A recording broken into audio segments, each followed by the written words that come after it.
Chapter 1. Oh, okay, I can do this.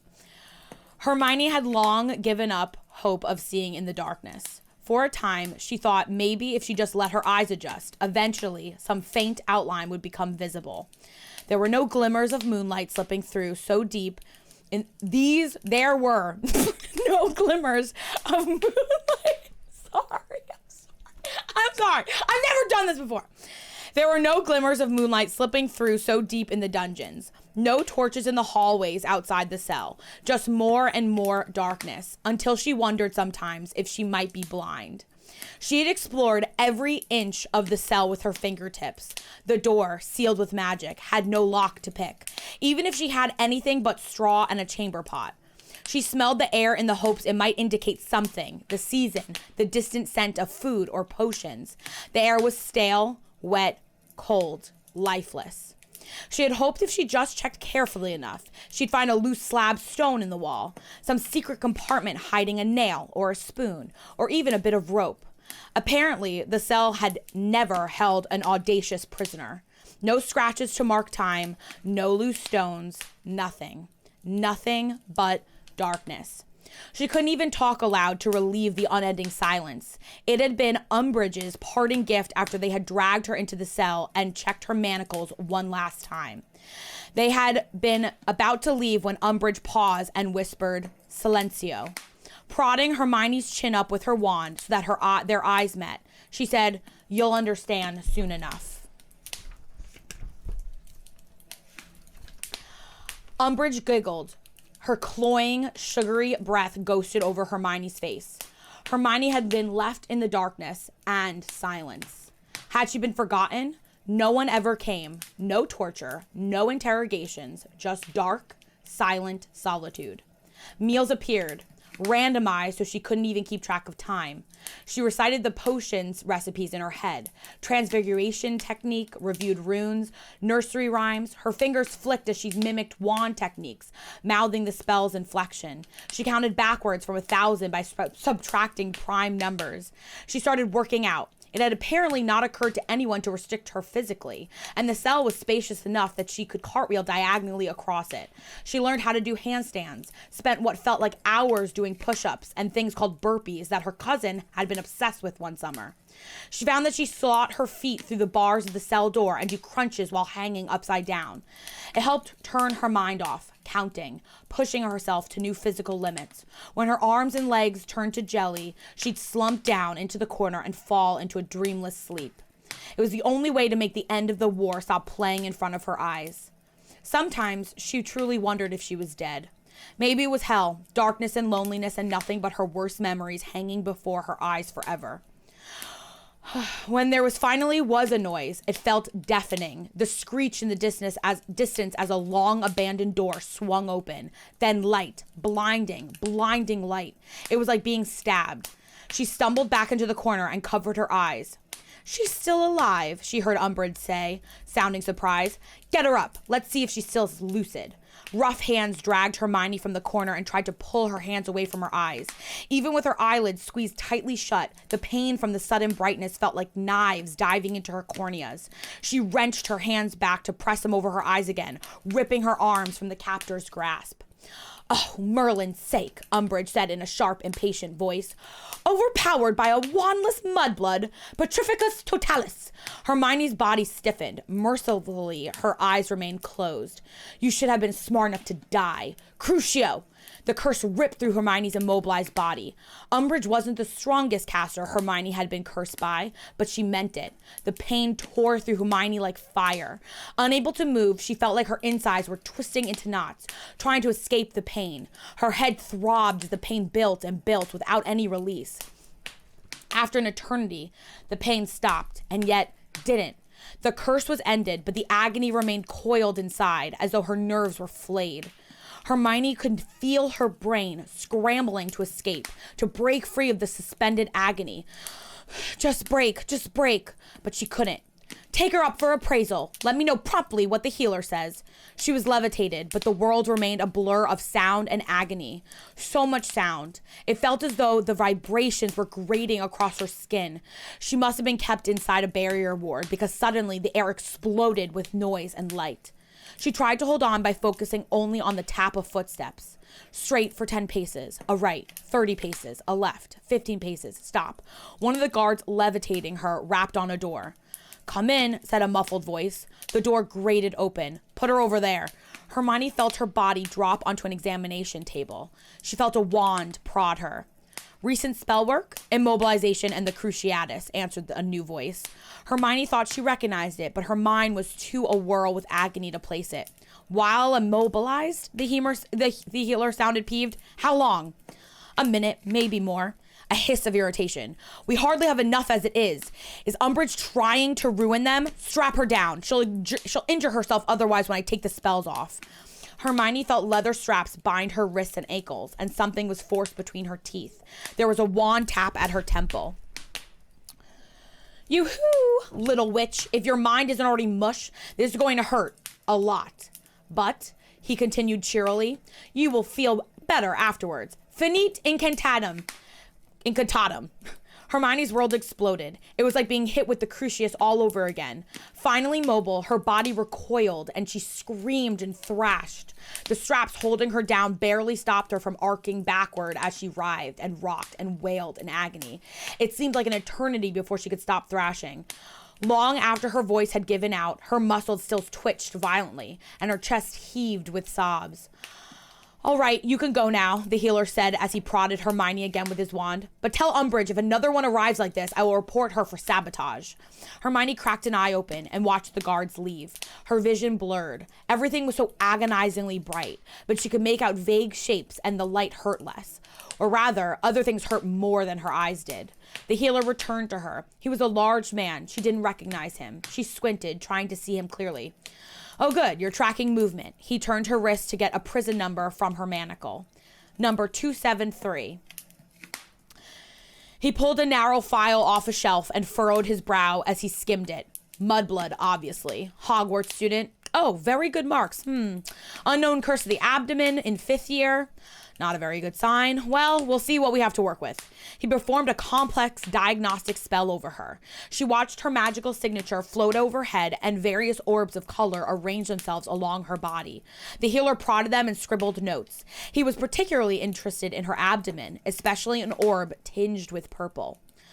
What? She rasped around the gag still between her teeth. What are you looking at? Oh, a variety of things. Your physical health, mostly. You're in remarkably good condition. Where have they been keeping you? Although none of that matters if I can't figure out this old curse you're still carrying. He worked in silence for several more minutes before chuckling. With a complicated flip of his wand and an incantation Hermione couldn't make out, she watched a dark stream of purple flame shoot into her stomach. Her insides suddenly started bubbling, and she felt something writhing alive among her organs, something crawling inside her. Before she could scream, the healer sent a red spell streaking into her. The writhing stopped and it felt like something had dissolved inside her. A miscast spell, the healer explained. Someone wanted you eaten alive, but fortunately for you, their curse was incomplete. I fixed it and then canceled it. You're welcome. Hermione said nothing. She doubted any of it was for her benefit. Well, you're cleared. Eligible, too. I think we'll get quite a good bit of use out of you. Although that Cruciatus will probably require some therapy before you'll recover from it. I'll put in a note. With a flick of his wand, the straps around her wrists and ankles released. Hermione sat up slowly. Her muscles were still twitching involuntarily. Opening the door, the healer called out, "She passed! You can process her!" He walked over to his desk. Everything was weirdly luminous. She squinted, so bright she could hardly see past the light to make out the shapes around her. Reaching up with a shaky hand, she pulled the gag from between her teeth. They immediately started chattering. She realized that she was terribly, terribly cold. Too cold. The guard was approaching her, reaching for her arm to lead her away. She slid off the table and tried to stand. She wobbled. "Sir?" Was that her voice? She didn't remember what her voice even sounded like. The words came out slurred, and all the luminous objects in the room seemed to stretch and distort before her eyes as if she'd been dropped into a goldfish bowl. The healer turned back toward her quizzically. "I think I'm going Who? The words couldn't seem to come through her chattering teeth. She tried again. Shock. Darkness suddenly started creeping into the edges of her vision. All the luminous things faded until all she could see was the healer's concerned face swimming before her. Her eyes rolled back and she fell. No one caught her. Her head hit the corner of the table hard. Fuck, swore the guard. Even sound seemed wobbly and distorted. The last thing Hermione remembered was that she thought he might be Marcus Flint. Regaining consciousness felt like drowning in oatmeal. Hermione wasn't sure why it was the first comparison that came to mind. She fought to drag herself to the surface, moving toward muffled voices, trying to make sense of them. 16 months in solitary confinement with light and sound deprivation? By all counts, she should be entirely insane, if not dead. There aren't even any records on her, as if you dropped her into a bottomless pit. Look at this file. Prisoner 187 in the bed next door. Do you see how many pages there are? Checkups, blood reports, mental health sessions, prescribed potions. I even have pictures of her to see how she looked before you maimed her. This one here, nothing. She was recorded as being assigned to this prison, and then she vanished. No one has seen her. There isn't even any records of her eating anything for 16 months. Explain how this happened. There was a pause, and then Hermione heard, ahem. Umbridge's simpering voice began wheedling. There's so many prisoners here. It can hardly be surprising if one or two managed to fall through the cracks as Miss Granger here did. Miss Granger? The other voice was suddenly horrified and stuttering. As in, the Granger? You knew it was her. You tried to kill her. What? No, I would never. It is for the Dark Lord to decide their fates. I am merely a servant. Did you really think our Lord would forget about a prisoner like Hermione Granger? Do you think he'd be forgiving if he learns what you did? I didn't mean for it to go on so long. It was meant simply as a temporary situation. You don't know her. You don't know what she's capable of. I had to be sure she couldn't escape or reach out. The castle was still being rewarded. Then, by that time, all the preparations had been made. She just slipped through my mind. I could never defy our Lord.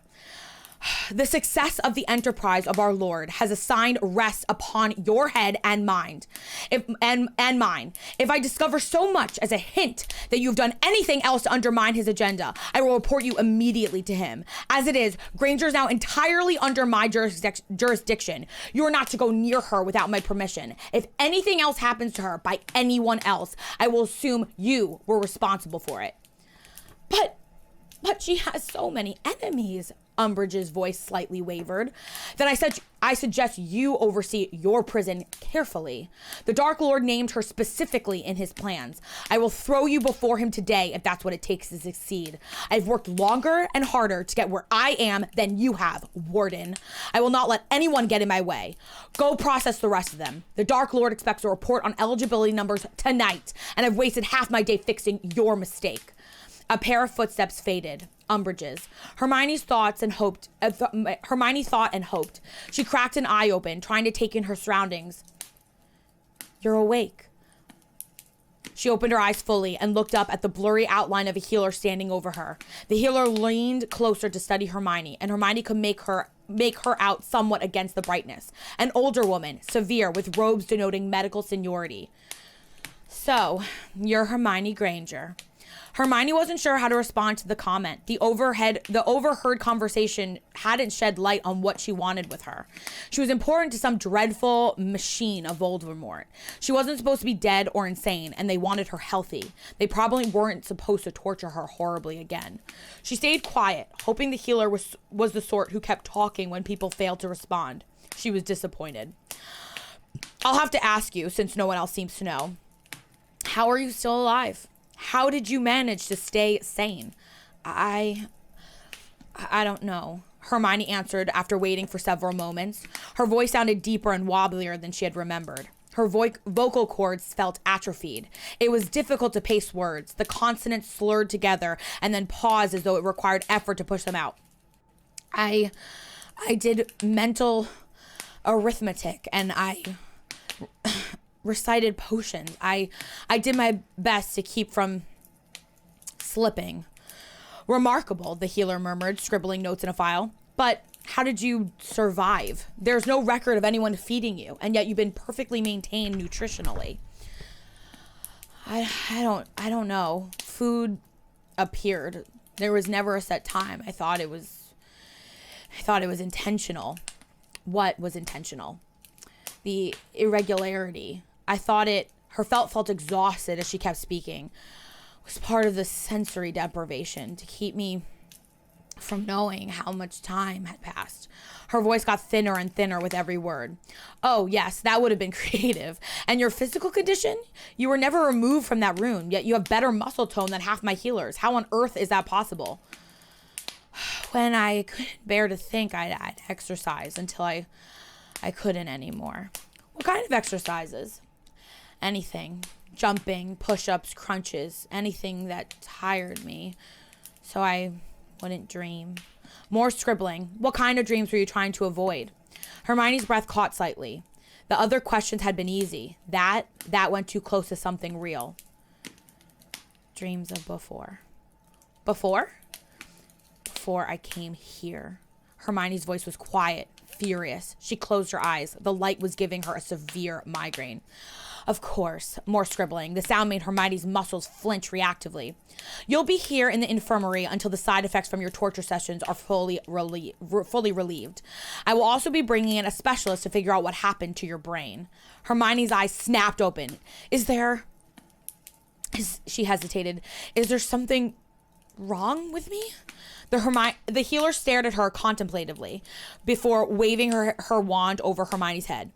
You were kept in a sensory-deprived isolation for 16 months. The fact you're lucid at all is a miracle. The effects of such an experience can hardly be avoided, especially given the circumstances prior to your arrival. I imagine you studied some healing during the war? Yes. Hermione looked down at the blanket on her lap. It was a threadbare and smelled so strongly of antiseptic she wanted to gag from the olfactory assault. Then you know what a normal, healthy, magical brain looks like. This is yours. A simple wand manipulation drew the magically projected image of Hermione's brain into view. Hermione's eyes narrowed. Scattered across the projections were little glowing lights, some clustered, some sporadic, all over her brain. She'd never seen such a thing before. What are those? My best guess is that you've been magically creating fugue states. What? At some point during your isolation, your magic began trying to protect you. Since you couldn't express any magic externally, it internalized itself. You worked hard to keep yourself from, as you said, slipping. However, the mind is hardly equipped to handle such a thing. Your magic has walled off parts of your mind. As a result, it fragmented you somewhat. Normally, a fugue is general, but these appear almost surgically precise. Although mind healing isn't my specialty. Hermione stared in horror. Do you mean I dissociated? Something like that. I've never actually seen anything like this before. This might be a new magical malady. Do I have multiple personalities? Hermione felt suddenly faint. No, you simply isolated parts of your mind. I think your magic intended to protect you from mental attacks, but the extension it prevented you from accessing them. Hermione was reeling internally. What? Don't I remember? Well, we aren't entirely sure. You'll have to be the one to discover what you've forgotten. What are your parents' names? Hermione paused a moment, trying to calculate if the question was based on seeking a diagnosis or potentially to extract information. Blood drained from her face. I don't know, she said, suddenly feeling though she couldn't breathe. I remember I had parents. They were muggles, but I can't remember anything about them. Struggling to tamp down on the panic rising inside of her, she stared imploringly at the healer. Do you know anything? I'm afraid not. Let's try another question. Do you remember the school you went to? Who were your best friends there? Hogwarts. Harry and Ron, Hermione said, looking down at her as her throat tightened. Her fingers twitched uncontrollably. Good. Do you remember the headmaster? Dumbledore. Do you remember what happened to him? He died, Hermione said, squeezing her eyes shut. Although the details felt fuzzy, she was sure. Yes. Do you remember the circumstances of his death? No. I remember he was reinstated as headmaster after it was confirmed that you know who had returned. Interesting. There was more scribbling. What is it that you remember of the war? I was a healer. I was in the hospital ward. So many people I couldn't save. I remember losing. Something didn't work. Harry died. They hung him up on the astronomy tower, and we watched him rot. They hung Ron and his family next to him, and Tonks and Lupin. They tortured them until they died. Then they put me in that cell and left me there. Hermione was shaking as she spoke. The hospital bed shook and made an angry creaking noise. The healer didn't appear to notice and scribbled more notes. This is very unusual and interesting. I've never heard of a fugue state like this before. I'm anxious to hear what the specialist thinks. Glad to be so interesting, Hermione said, her lip curling as she opened her eyes to glare at the healer. Now, dear, I'm not entirely callous. Look at it from a medical perspective. If there was anything in your past that would be logical for your mind to protect itself from, it would be the aftermath of the war, which you are clearly traumatized by. Instead, what did you subconsciously decide to protect? The identities of your parents and the Order's war strategy. Your magic didn't choose to protect your psyche. It chose to protect everyone else. That is very interesting. Hermione supposed it was, but it all felt like too much. Just being able to see again was overwhelming. Being able to speak, being out of her cell. Everything felt like it was just too much, too raw, too bright. She didn't say anything else. After a few minutes of scribbling, the healer looked up again. Unless the specialist has an objection, you'll stay in the infirmary for a week for recovery before we process you. That will give you time to acclimate to light and sound again, undergo the therapy you'll need for your torture recovery, and that concussion you got during your checkup. The healer started to walk away, but then paused. I hope my saying this is unnecessary. But I suppose given your house and history, I should say it nonetheless. You're at a crossroads currently, Miss Granger. What will happen to you next is inevitable, but you have a choice in how unpleasant you force it to be. With that parting advice, a threat, a warning, Hermione wasn't entirely sure. The healer disappeared behind the dividing curtain. Hermione glanced around at her surroundings carefully. She was still in Hogwarts. She had been changed out of her prison clothes into a set of hospital pajamas. Pulling up the sleeves, she noted with disappointment that no one had made the mistake of taking off the manacles locked around each wrist. She held a wrist up in front of her face to inspect them. They had been snapped onto her immediately before she had been imprisoned in her cell, and she had never gotten a chance to really see what they looked like. In light, they simply appeared to be a pair of bracelets around each of her wrists. They shone like a new penny. They were copper-plated, as she had guessed. In the darkness of her cell, she had spent an untold amount of time trying to ascertain exactly what they were. The simple answer was that they suppressed her magic. How exactly they did so and how she might get around them while blind and mute had taken much thought. When she finally admitted to herself that it was impossible to get around them, she began to figure out how they worked. She both hated and admired whoever had developed them. She was positive by the way the copper conducted her magic that they had a dragon head heartstring core in each of them, probably even taken from her own wand. The manacles felt specifically attuned to her. In her cell, during all her attempts to wield wandless magic, the magic slipped down her arms towards her hands to be cast and then just dissolved when it reached the manacles. Confirming for herself now that they were copper-plated, she understood immediately how it worked. Copper sucked the magic into itself. She remembered Binns lecturing in History of Magic about the attempts to use materials other than wood for wands. Copper had been one of the obvious choices due to its natural magic conductivity. Unfortunately, it was too conductive. It sucked up any flicker of magic that it detected, whether it was meant to or not. Spells exploded out of copper wands before a wizard could finish casting. They could barely touch the wands without having them go off. 2 blown-up wand labs and the loss of 4 toes convinced wand makers to try something other than copper. The core of the manacles, Hermione felt positive, was iron. The copper paired with dragon heartstrings snatched up her magic and then deposited it into the iron core, where it was effectively neutralized. The ingenuity made her seethe. Iron manacles were common enough in the wizarding prisons. They dampened magic enough to keep prisoners from casting anything powerful. It had always been impossible to fully neutralize a witch or wizard's magic with just iron. They could always push a little bit of magic past it, or just let it build up until a wave of accidental magic exploded from them. The copper solved that.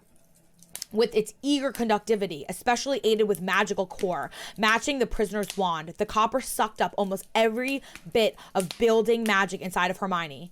It effectively made her a muggle. So, that was chapter 1. How are we doing?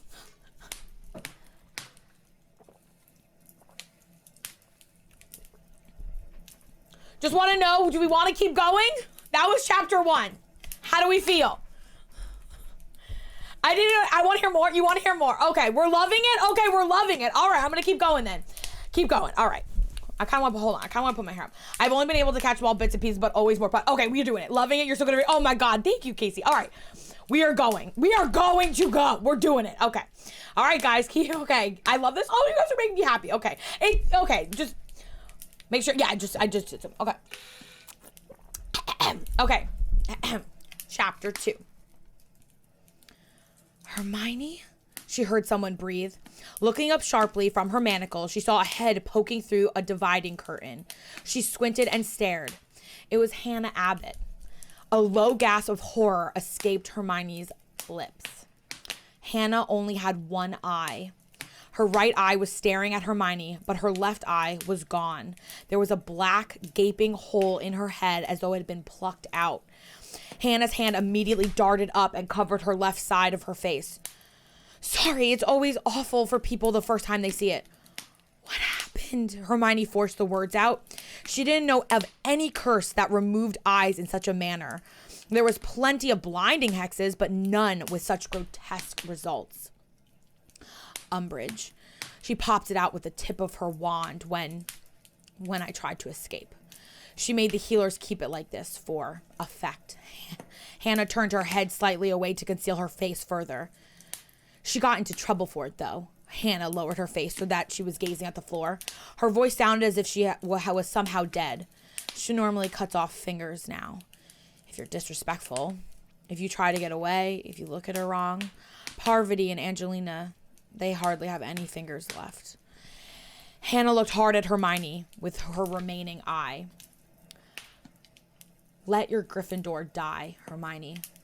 Don't try to be brave. Don't try to be clever. Just keep your head down. People have been trying to get out for months. Anyone who gets caught gets maimed. Anyone who gets out. It took too many tries before we realized. The manacles we've all got. Hannah raised her copper encased wrist. They've got a trace in them. If you get past the wards, they send the High Reeve and hang the corpse in the Great Hall so that all will have to watch as they decay. Hermione felt as though she'd been struck violently in the chest. Her fingers spasmed against the fabric of the blanket covering her. She could barely breathe. Who? Ginny. She was the first body they brought back. We all thought maybe you had actually gotten out because you just disappeared. We didn't realize they just put you somewhere else. Hannah's voice trailed off, and she stared at Hermione. You don't even know why they brought you out, do you? Hermione shook her head. The guards talk a lot after the war. We all expected the Dark Lord would start enslaving the Muggles. But it turns out his ranks were more exhausted than we realized. Apparently, being immortal makes him patient. He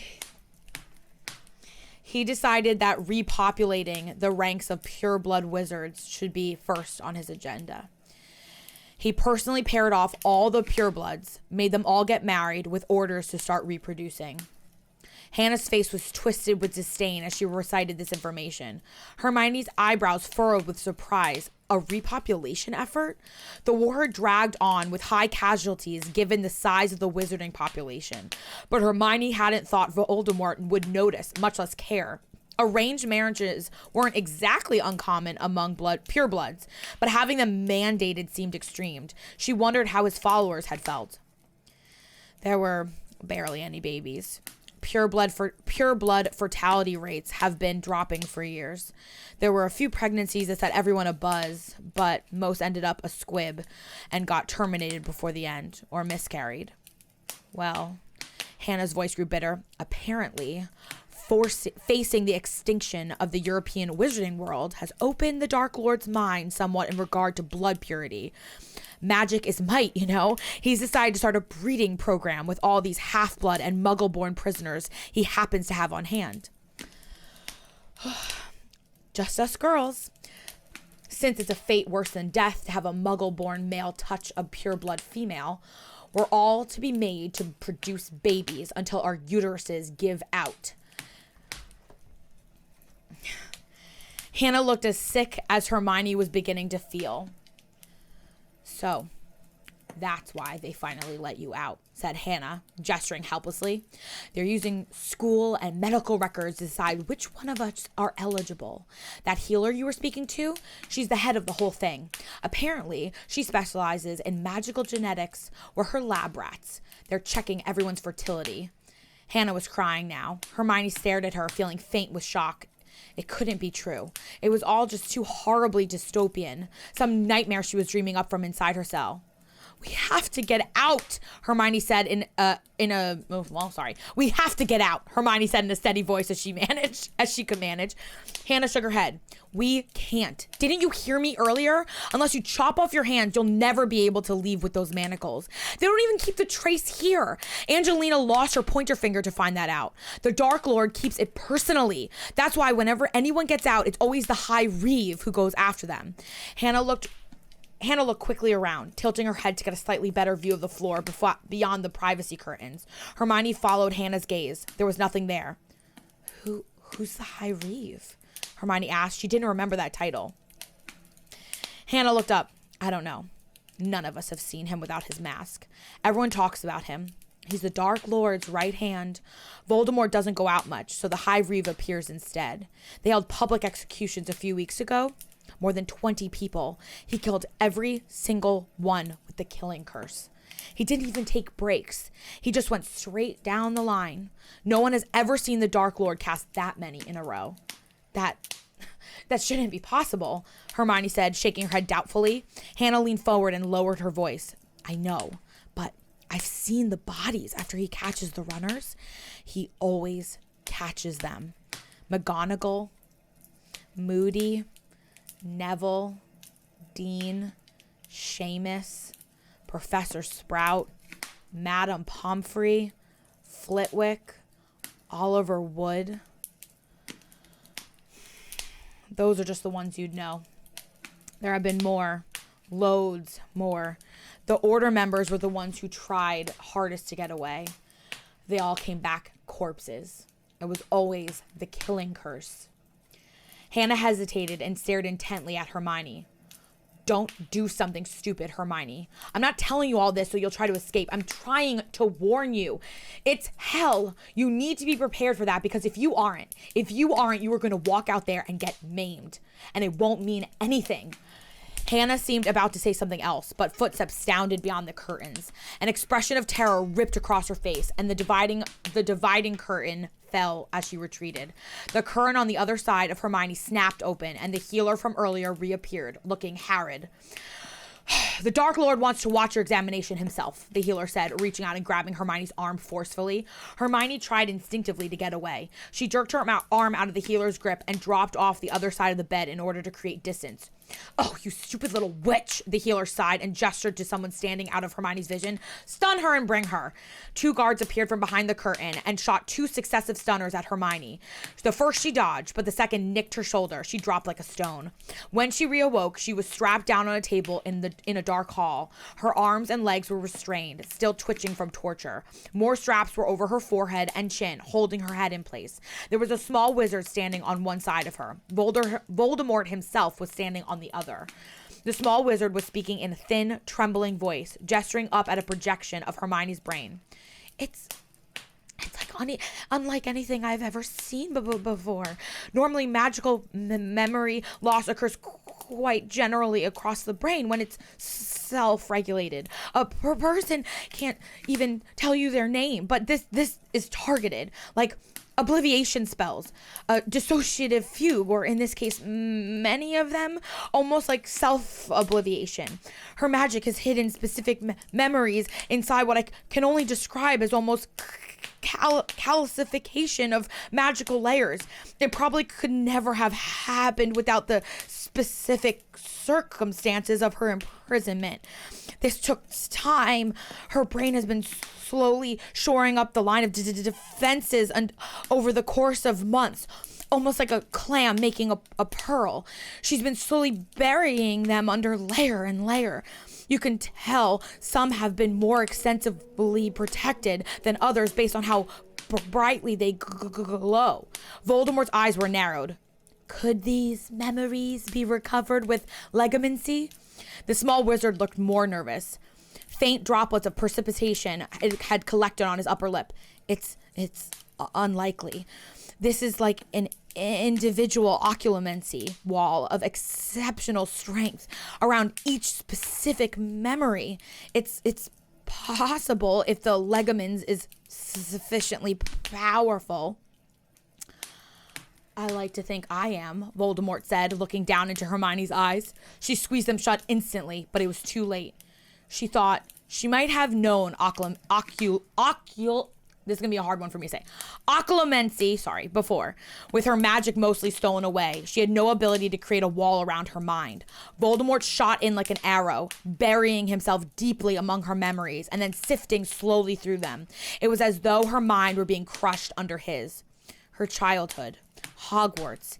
He wasn't concerned with her locked memories of her parents. After 5th year, when everything grew hazy, his interest sharpened. He examined her memories of healing. All those bodies. All those injuries. So many people. The closer he got to the end of the war, the more memories were locked. He tried driving into them. He tried stabbing his way through with the magic with sheer force. None of them would give way to his violent, incessant attacks. It was breaking her. The force was mind-numbingly painful, and somehow the pain continued to increase until it felt impossible that she wasn't dying from it. Hermione was writhing as she sought to get away, to escape the invasion. Screaming surrounded her and just kept going on and on and on. Finally, Voldemort withdrew from her mind, furious. She slowly became aware of the screams had been hers. By then, they had been reduced to a tiny mewing wails of pain past shredded vocal cords, guttural sobs that kept choking out as her chest kept spasming from pain, and she struggled to breathe. I do not like secrets kept from me. With Potter dead, there should be nothing left to conceal. What are you hiding? Voldemort hissed. His bony finger seized her face and turned it so that she met his eyes. I don't know, Hermione said. Her voice was rasping and broken, and she weakly tried to pull her jaw free from his hold.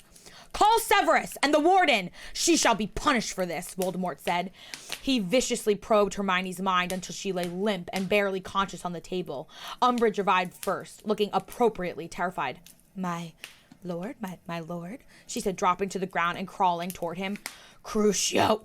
Voldemort cast the curse, his fury evident in his tone. Umbridge screamed. She screamed and writhed on the ground. Hermione almost felt sorry for her. After several minutes, he finally stopped. Do you think, Warden, that following the letter, but not the spirit, of my commands would spare you? Umbridge only whispered, I knew of your dislike of the mudblood, but I had hoped your obedience to me. Oh, sorry. This is Voldemort. Sorry. Umbridge only wondered, I knew of your dislike for the mudblood, but I had hoped your obedience to me would be sufficient motivation for you to restrain yourself. Perhaps you need a permanent reminder. My lord, what is that punishment you're so fond of doling out among your charges? Knuckles, isn't it? Tell me, Warden, how many fingers will you have left if I take a knuckle for each month you spent trying to drive the mudblood insane? No! Umbridge's voice rose in a shriek. She was still shaking and spasming on the ground. Perhaps I should be lenient, Voldemort said, walking slowly toward her as she sniveled and groveled at his feet. Your work has been mostly good. Instead of 16, I'll half it. 8 knuckles as a reminder I said I wanted Potter's mudblood left fully intact. Please. Umbridge was pushing herself off the ground, sobbing. Severus Snape swept into the room. What's wrong? Unable to endure consequences of your own devising? Voldemort sneered and waved a hand as he turned away from Umbridge. Take her away. Drop her back at her prison when you're done. Two Death Eaters came forward and dragged Umbridge from the room as she begged and wailed, apologizing. Severus, my faithful servant, Voldemort said, turning towards the potion master. I find myself with a puzzle on my hands. My lord, Snape said, folding his hands respectively in front of him and lowering his eyes. You remember the mudblood, I presume? Voldemort moved back towards Hermione, staring down at her and running a skeletal finger along his lipless mouth. Of course, she was an insufferable student to teach. Snape walked over to survey Hermione, who was still strapped down the table. Indeed, and a good friend of Harry Potter, the boy who died, Voldemort said, caressing his wand lightly. She was also a member of the Order, as I'm sure you recall from your many years as my spy. When Potter died, she was captured, and I ordered her imprisoned, but left intact in case I ever did need her. Unfortunately, the warden at Hogwarts saw fit to dole out her own punishment for past offenses. She imprisoned the mudblood all this time in a cell under sensory deprivation. Snape's eyes widened slightly. Voldemort rested a hand on Snape's shoulder. According to the mind healers, the experience enabled the mudblood to lock away her memories, sealing them off from herself and from me, the identities of her parents, which of no consequence. More vitally, a great many memories from the war, particularly near the end. The memory loss occurred after Potter died, after the war had ended. What is it that she would be hiding? There was a menace in Voldemort's low, sinuous voice. He paused for a moment and looked down at Hermione. Perhaps as someone who knew her during that time, you would have some insight into what is missing. Of course, my lord. Hermione found Snape's cold, bottomless eyes peering down at her. She didn't have any strength left to try to resist as he sank into her consciousness. He didn't bother with her early memories. He went directly to the war and swept through the memories quickly but thoroughly. He seemed to have more specific categories he pursued: healing, potion brewing, order meetings, research, conversations with Harry and Ron, fighting, the final battle. Whenever Snape came upon a locked memory, he seemed to pause and consider its surroundings before trying to break into it. His invasion was dramatically less traumatic than Voldemort's, but Hermione was still weeping and shuddering by the time he finally slowly withdrew, her hands clenching spastically while they were strapped in place. Fascinating, he said, staring down at Hermione with a somewhat conflicted expression. Any insight? Voldemort's hand tightened on Snape's shoulder, and his tone was suspicious. Snape turned from Hermione and lowered his eyes. To be honest, my lord, the mudblood and I have very little contact during those later years of the war. The order meetings I was privy to are all there. The little else I knew of her was that she kept away from the fighting, acting as a healer and potion mistress. Those memories appear intact. I'm at a loss as to what she could be hiding. If the Order had any remaining secret left, I want to know them, Voldemort said, his scarlet eyes narrowing. Indeed, Snape said, his tone silken and demure. Unfortunately, most of the highly informed Order members are dead now, either during the final battle or from torture or other escape attempts. Aside from Miss Granger herself, there's likely no one else still alive carrying the information. Voldemort stared down at Hermione. His red eyes were enraged and calculating as he ran a finger slowly along his mouth. Then he looked sharply over at the mind healer. Is there any way you can recover these memories? Voldemort said, his wand hanging from his fingertips with casual menace. Well, that's very difficult to say, the healer paled. It's possible. Now the circumstances causing it have been removed. With time, they might restore themselves. What about torture? I have broken through to obliterated memories with torture in the past. The mind healer looked green. It might work, but there'd be no telling which ones you'd unlock. You might only get a few before she went insane. Voldemort stared speculatively down at Hermione. Then I want her watched carefully by someone who will know the instant they begin to return. Severus, I shall leave her in your charge. Of course, my lord. Snape bowed low. You object? Voldemort, using his wand tip to force Snape upright, he tilted Snape's head back until their eyes met. Never. Your wish is my command. Snape collected expression rippled under the scrutiny. Yet you have objections, Voldemort said, withdrawing his wand and turning back to stare down at Hermione. I am departing tomorrow for Romania, Snape said, to investigate the rumors of insubordination we have heard about. The trip, as you noted, when you assigned it to me, will be a delicate task, complex and rigorous, even without the addition of a prisoner who requires careful monitoring. I am reluctant to disappoint you in either of these matters. He placed his hand on his chest and bowed again. Voldemort paused and seemed to be considering, resting his hands on the table beside Hermione and leaning over to study her. As he stood there, a movement on Hermione's other side caught her attention. The female healer in charge of Voldemort's breeding program had approached and was whispering a question to the mind healer. My lord, the mind healer said, stepping hesitantly closer. Healer Stroud has brought to my attention a point that may interest you. Yes.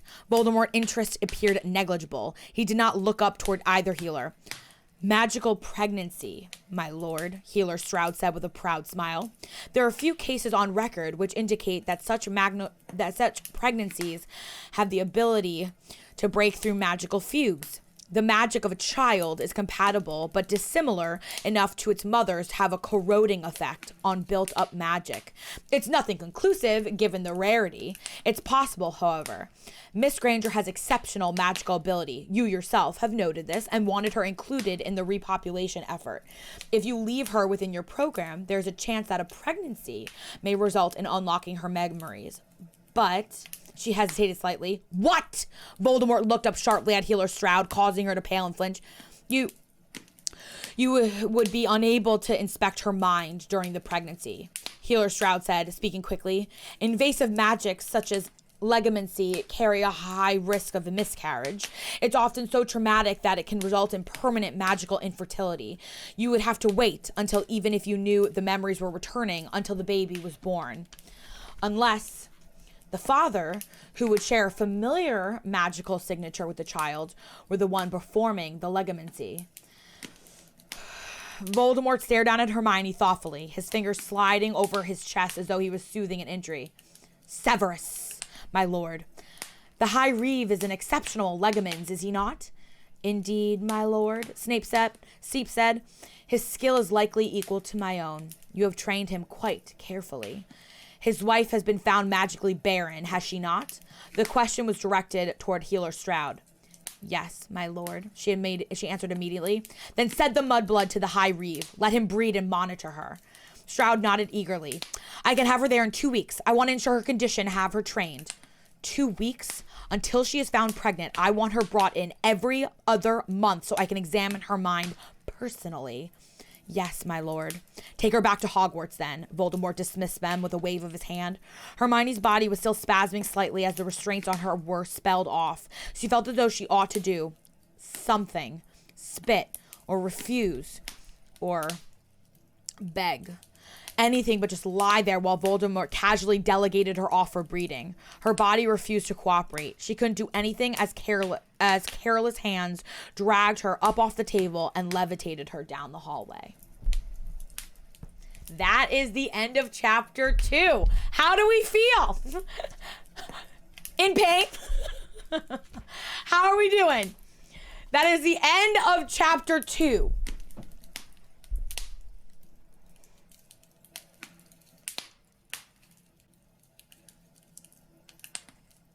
Oh, thank you, Chico. I'm trying to help give it a little spice.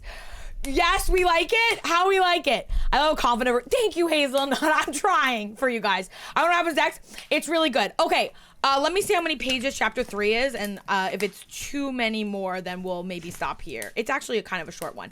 All right, we could do, it's 10 pages. How do we feel? One more? We'll start off, if you guys want to, with chapter 4 next time. Do you want to do one more, or we want to stop here?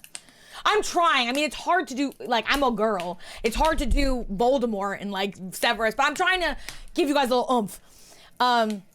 But like it's a musical over. It's gonna be uncomfortable, and there's gonna be much more explicit and worse things. So just prepare. Listening to that, I was playing. Oh, nice, Sagittarius. Okay, want to keep going? All right, one more. Okay, one more. Okay, chapter 3.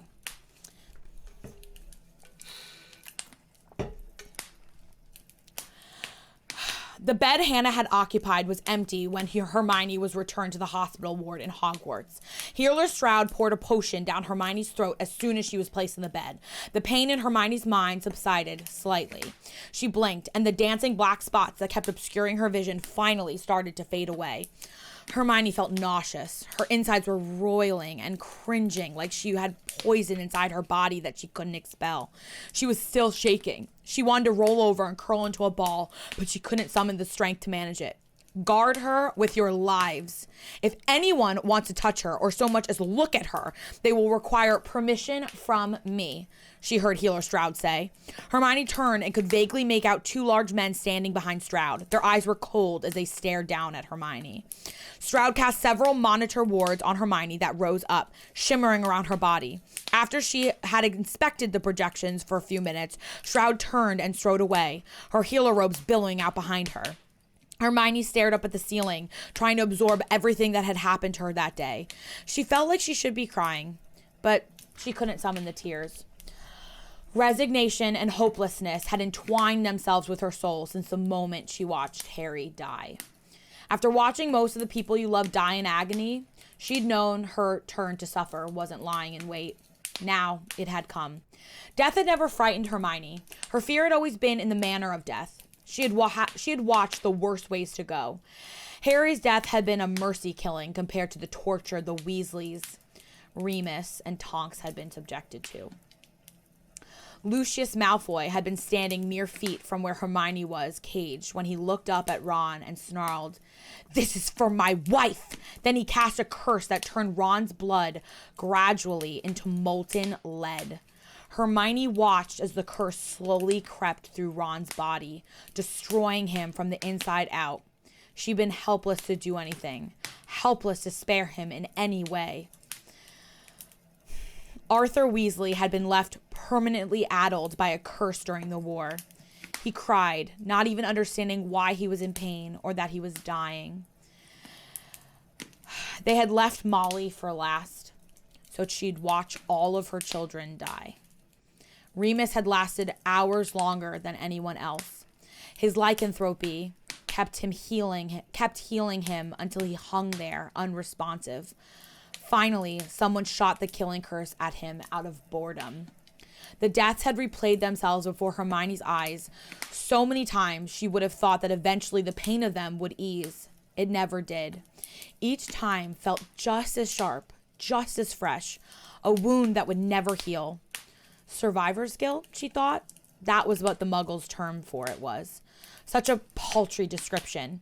It didn't capture even a fraction of the breath of agony in her soul. For Hermione, being bred by a Death Eater was a fate that had never even occurred to her.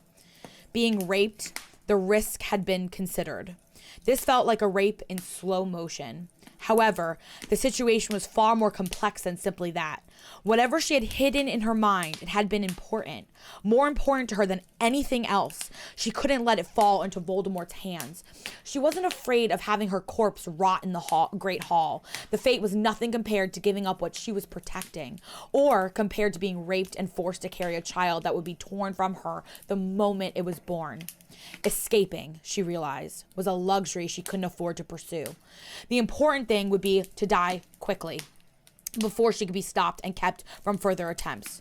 She lay quietly in bed and schemed. The days passed slowly. None of the prisoners brought into the hospital wing dared to speak to Hermione, with the guards constantly beside her bed. Healers arrived several times a day to appraise and treat her. They took vials of blood and a bit of hair away for analysis. A therapist arrived to treat Hermione for the torture, for the tremors. Eventually, most of the intermittent spasming stopped. Hermione's fingers still tended to twitch spastically at unexpected sounds. She wasn't used to noise anymore. She remembered life being full of noise in the past, in classes, at meals, in the hospital ward after battles. Now, any unexpected sound caught her off guard. The banging of a door, the clatter of boots, the sound waves from them. They felt like physical sensations on her skin. She'd twitch. The nervous mind healer came frequently with Healer Stroud to examine Hermione's brain and psychological condition. There were concerns about her overall stability. They'd cast simulation spells on her brain to see how she'd react to crowds, tight spaces, physical contact, gore. If she was going to mentally snap, they wanted her to do so in the hospital wing. Apparently, despite the twitching, Hermione was regarded as stable enough. When the most severe torture tremor stopped after 4 days of therapy, they decided she was finally ready for training. On the 5th day, she was released from the hospital wing. The guards took her straight to the Great Hall. All right, guys, get ready. There were rows and rows of chairs arranged facing the front of the hall. The chairs were filled with women dressed in drab gray dresses. Umbridge was standing on the platform in the front, speaking with saccharine cheer. She was dressed in a subdued shade of pink with a large pendant hanging from her neck.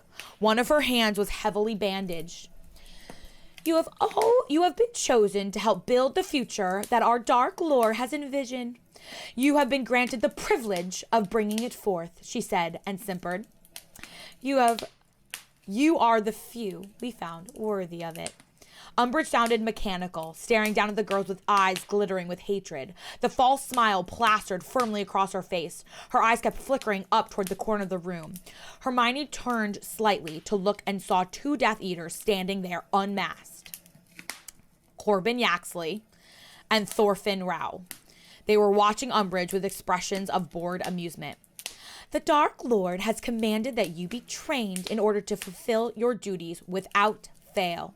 This is a great honor he has bestowed upon you. You do not want to disappoint him. You are important to the Dark Lord. Because of that, you must be protected from others as well as from yourselves. Umbridge's smile suddenly sharpened, showing a malice edge. She gestured toward the back, and Yaxley and Rao came forward. Umbridge turned to the prison guards lined up along the wall. Stun them all. Be thorough about it. A few of the seated women cringed or tried to shy away, but most of them just barely moved as guards started hexing them. The bodies slumped down in chairs or fell forward onto the ground.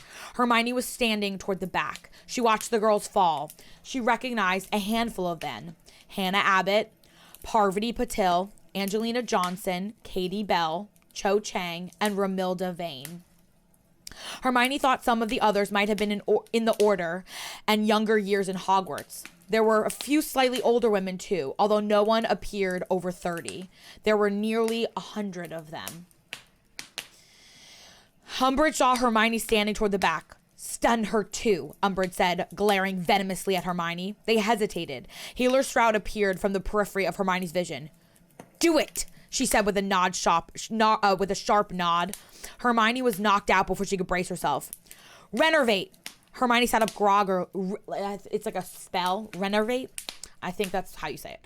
Hermione sat up groggily. She'd been moved and found herself lying beside the rest of the girls. They were laid out in rows. Some were still unconscious, and the guards went down the line, waking them. Others were sitting, staring at the manacles around their wrists. Hermione looked down at her own. The magical bracelets looked different, a bit wider, and now without any clasp. A perfect circle of copper wrapped around each wrist. Property of the High Reeve was engraved into the shining surface of both manacles. Of greater concern to Hermione was the cold object beneath the metal that she could feel pressing slightly against her inner wrists. The manacles were so closely fitted she couldn't peer under to discern what it was. It was clear. The reason they had been stunned was in order to remove and replace the manacles, presumably with something worse than what had already been. The clock on the wall indicated that hours had passed since the stunning had started. Whatever the process had been, it had taken time. A large table had appeared in the Great Hall, covered with weapons. It couldn't have been a more obvious trap. Everyone stood cautiously and just stared. Come forward, Umbridge said in a coaxing voice, beckoning from the bedside table. Come on, come see. No one moved. Umbridge looked disappointed. She had clearly hoped someone would be foolish enough to rush toward the table and try arming themselves. You there. Come here. Umbridge pointed at the girl in the crowd. Hermione thought the girl might have been Hermione's year. Mathilda, she thought, from Slytherin. The girl obeyed, cringing in apprehension. Lift something up, Umbridge ordered her. Mathilda reached forward slowly, but when her hand got within a few centimeters of a knife, she abruptly snatched it back with a cry. Umbridge smiled in triumph. Everyone now, come reach. See what happens. The women all shuffled forward reluctantly. Hermione approached in a growing dread, her mind speculating. There must have been a barrier charm added to the manacles, something that prevented them from getting close to certain objects. She extended her hand from a considerable distance and approached slowly. When her fingers were within 10 centimeters of a dagger on the table, a burning sensation began enveloping them. She pulled her hand away bitterly. Her options, if she needed to resort to suicide, were suddenly dramatically limited. She surveyed the various objects: crossbow bolts, knives, swords, axes, kitchen knives, letter openers, even large steel nails. The spell work to create the punishing barrier appeared to have been comprehensive. She cataloged each item carefully. That couldn't be all the new manacles did. Inlaying a barrier charm was simple enough magic. There was something more complex about this new set. Hermione looked down and fidgeted them again. These new bracelets will keep you safe and ensure the households you are sent to can take good care of you. The head of each household will carry a charm that allows them to always find you and know if you are ever in any danger. Given Umbridge smiled sweetly. The dangerous, volatile nature common among muggles. They will keep you from committing any acts of violence on anyone, including yourselves. They will help you unwaveringly obey the Dark Lord in the generous opportunity he has given you. Several women were audibly sobbing. There are such important wizards that you'll be serving after all. We don't want any mistakes or accidents inconveniencing them. A barrier charm, possibly some kind of compulsion spell, and paired with a monitor enchantment, that was what Hermione felt under the manacles, a monitor piece, tracking her physical well-being. Monitor enchantments were commonly used in psych wards of hospitals to alert healers when patients were likely to injure themselves or act out. It tracked heart rate and hormones, picking up spikes and surges. Complex ones even tapped slightly into the consciousness. It wasn't mind reading exactly, but it gave an impression on the wearer's state of inclinations. Trying to commit suicide or escape without any type of weapon, trapped under a sort of compulsion spell without any mental indication or spike in heart rate, it would be nearly impossible. Hermione stood frozen in the Great Hall as she absorbed it. The days merged together in a haze of dread. They were trained. Umbridge would look like a small lantern and issue an instruction.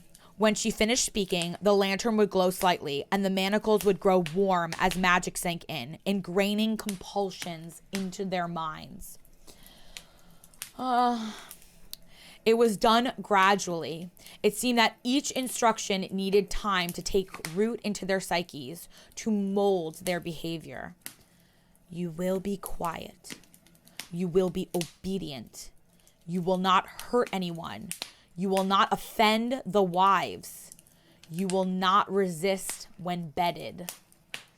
After being bedded, you will not move for 10 minutes. You will do everything to get pregnant quickly and produce healthy children. You will not have sex with any man but the one designated. As the days passed, Hermione could see the effect of the instructions on the other women. They grew quieter and quieter.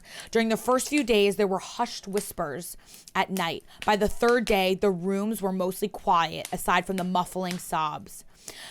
Hermione was kept slightly apart from all the others. There was always a guard flanking her. Umbridge stayed far away from Hermione, although her eyes would flash towards Hermione in triumph each time a new compulsion was laid.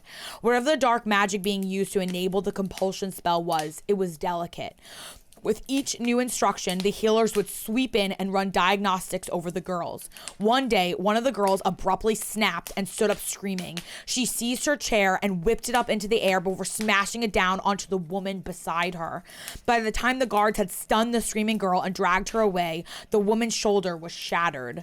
There had been further instructions planned, but after that event, Healer Stroud decided that what had been programmed was sufficient. Hermione lay in the dark each night and plotted. If she couldn't escape, her best hope would be dying at the wand point of the High Reeve. He was, from what Hermione had been able to gather, very quick to murder. If she could provoke him to act out without thinking, he might kill her before he could stop himself. If she succeeded, Voldemort might then kill the High Reeve, making the world a better place by far. She would have to be quick about it, clever. If he were as good as the Legamins as Snape claimed, the High Reeve would find the intention in her mind. Perhaps it wouldn't matter. Someone so hate-filled, they were probably far quicker with their emotions than their reason. She could use that to her advantage and draw a noose around both of their necks. Strip, Umbridge said several days later. Hermione wasn't sure if it was the compulsion or merely the futility of resistance that caused her to obey automatically. Probably both. She, along with the rest of women, unbuttoned her drab gray dress and pulled off her undergarments. They stood shivering in the cold room. There were only 72 of them left. 20 had been pulled by Healer Stroud out of concern they'd snap like the Screaming Girl had. They all stood nude, but for the shining copper bracelets on their wrists, folding in on themselves to hide their bodies from the leering appraisals of the guards. Dress in these. With a flick of her wrist, Umbridge unfurled a large pile of clothing. Bright scarlet dresses and robes, red as blood. No undergarments. Hermione was thin enough that she barely missed having a bra, but the lack of underwear was keenly felt, like a raw nerve. And these, for the winter chill, Umbridge said, smirking as she unfurled another pile of clothing. Wool thigh-high stockings. Then Umbridge added a pile of white bonnets and scarlet, flat-soled shoes. Hermione put everything on. The bonnet was last, the wings of it blocking her peripheral vision almost entirely, muffled her hearing. She could only see straight ahead. If she wanted to look at anything to her left or right, she had to turn her head overtly. It was all carefully crafted to engender vulnerability. They could barely see, barely hear, couldn't resist, couldn't refuse, couldn't escape. Their well-being would rely entirely upon endearing themselves to whomever owned them, so they would be pliant. If you leave the home you have been assigned to, you are required to wear these bonnets. You are not to be looked at, Umbridge commanded.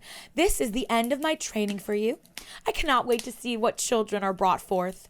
Umbridge's eyes were locked on Hermione's face. The hatred in them was so thick Hermione could almost feel it glazing on her skin. Umbridge smiled a cold, gleeful smile and then turned and left. Someone brushed Hermione's arm. Someone so close that even turning, she couldn't see who it was without obscuring wings in the way. I'm so sorry, Angelina's voice whispered. Angelina's voice broke, like she was suppressing a sob. You were right. We should have listened to you. Hermione opened her mouth to ask Angelina what she had meant. Before she could get the question out, a hard hand closed around her arm. She found herself dragged away into a small room. Healer Stroud sat behind a large desk piled high with paperwork. She had a file laid open before her that appeared to feature a calendar. The squares were filled with checks to mark off the days. Hermione realized it was mid-November in 2004. She hadn't realized the date until that very moment. Miss Granger, Healer Stroud said as she looked up, I'm quite pleased I am able to keep you in the program. Hermione said nothing. She stared woodenly at the woman before her. I realize that you did not choose this, but given the side you chose in the war, surely you're pleased to have your magical abilities acknowledged. Stroud studied Hermione, her eyes bright and her expression strangely warm. There will be no more Sacred 28 after this. Future generations will simply be magical. I am certain you can see the advantage of that. Hermione stood there, marveling internally at the twisted logic the woman before her employed to clear her conscience. It took her several seconds to realize that her reply was in order, judging by Stroud's expression, expected. You're sending me off to be raped, and you want me to see the advantage to it? She finally said, arching her eyebrows up. Healer Stroud's eyes flashed briefly and grew cold. I am not responsible for all the decisions regarding security. It may surprise you to hear it, but I am quite invested in your health and happiness. Even if I were sterile? Hermione looked down and studied the upside calendar, trying to read the numbers and ascertain the exact date. The bright white paper blurred in her vision and made her eyes ache. Healer Stroud rolled her eyes and sighed. Clearly, there is no reasoning with you. You are still too emotional about everything. Perhaps someday a witch with your intelligence will come to appreciate what I'm trying to do. Hermione said nothing. She squinted and tried to read in the calendar again, her fingers twitching. Healer Stroud dropped a file on the top of the dates and stood up. Hermione looked up. The Dark Lord is eager for you to be under the supervision of someone capable of monitoring your memories. I had requested an extension in order to see how the training affects you, but you'll reach your window of fertility in a few days, and the Dark Lord wants you pregnant as soon as possible. I would have helped you prepare physically, but you don't seem to want my help. The High Reeve is married. I'm sure he knows what to do. I won't mind training you to suit himself. Healer Stroud gave a cold, thin smile, and Hermione flinched. Her stomach twisted painfully. Healer Stroud reached into her drawer and pulled out a bag. This will take you to the High Reeve's estate. They're expecting you. She reached towards Hermione. Hermione skittered back. She dropped her chin down and tried to breathe. She just needed a moment to brace herself, to prepare for what she was about to face and what she was about to do. Put out your hand, Healer Stroud said as she walked around the desk toward Hermione. Hermione's heart was pounding painfully in her chest as she bit her lip and tried to swallow the dread rising up in her like a tide. Helpless, defenseless, obedient. You will be obedient. Hermione's hand began to raise itself. A coin fell onto her palm. Instantly, she felt a tug behind her navel, and she was whisked away. That's the end. That's a good spot to leave. That's a really good spot to end on, actually. That is the end of chapter 3. So we are now on to chapter 4. If we want to keep going. I'm gonna close up the smut room. Or do you want to talk a little bit about what we just went through and then go out of the smut room? I don't want to like deprive you guys of chatting about it in here if you want it in the VOD. Too emotional, whatever is your, I know it's insane. Now I have to wait a week. Okay, so there are 3 volumes. This book is absolutely massive. This is all 3 volumes. We are right here. That's how much we read. So that's actually pretty good. I binge booked them. I know, Hazelnut. I'm so sorry. You have to wait a week. So I'm so bad. Okay, so here's my question for you guys. Do we want to do this again? Would we like to do this again? Because if you would like to do this again, I am definitely down to do it again. How many chapters are there? I mean, there are 3 volumes. And to get to volume 2 is that much. This much is in volume 1, and this begins volume 2. So this is volume 1. I don't know. The chapters are nice and short. So yes, please. Yes, we want to. I would love to try to be here again. Yes, we want to. Okay. Oh my God. I'm so glad we like it. That's great. Okay. So what do you guys think so far? What are your thoughts? Like, I need to know, what are you guys thinking? How crazy is it that in the first chapter, we find out like all of our main, like Ron and all of the Weasleys, Ginny, Harry, McGonagall, like that blew my mind when I first read it. That on the very first few chapters, you find out all of our most like beloved badass characters are dead. What? That stunned me. I was like, that is bold. I feel like close to 60. I'm not sure. I honestly, you do? Oh my God. I was just sad I can't. No, I know, Aaron Party. It's hard. I had to leave her bed to get some. Don't worry. Thank you, Bad Rhymer. I think, I'm going to try to do my best to read for you guys and give you guys yeah, they're very short, Andy. They're short chapters. I think each chapter is like 10 pages. So we read 3 chapters tonight. So that's really good. I saw the first one. I couldn't believe it. I remember when I first was like, holy shit.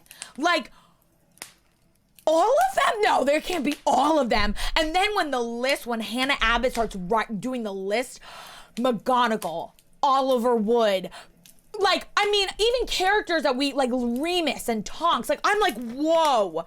What's the background? I know, Darius, it is hardcore. This is very good. I'm so glad it makes me really happy that you guys liked it. It's fucked up. So this is the thing, the book is going to hurt.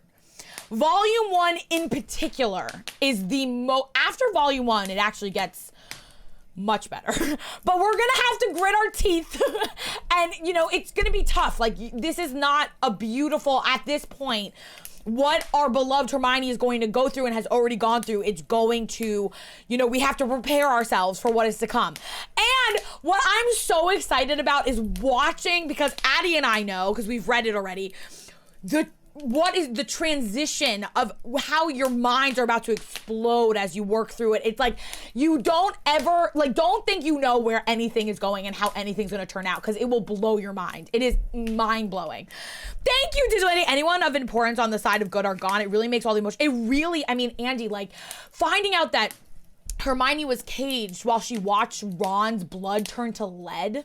Like, you know, and that's what I appreciate about Manacled so much, and the writer of Manacled. That is very brave. That right away, we are finding out that our heroine, Hermione, has been locked in sensory deprivation for 16 months, okay?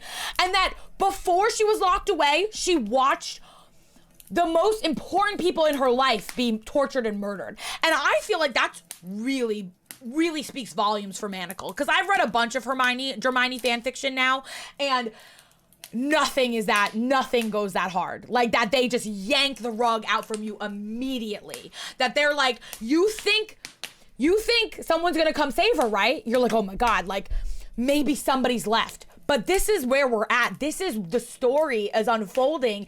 And in my opinion, as you will go through the story, you're gonna see that in a lot of ways, it's gonna warp your sense of Harry Potter in general, because this, to me, and all of that you're about to endure, if we keep going, genuinely, and I really mean this, is what I believe would have really happened. And you'll see it as we keep working through.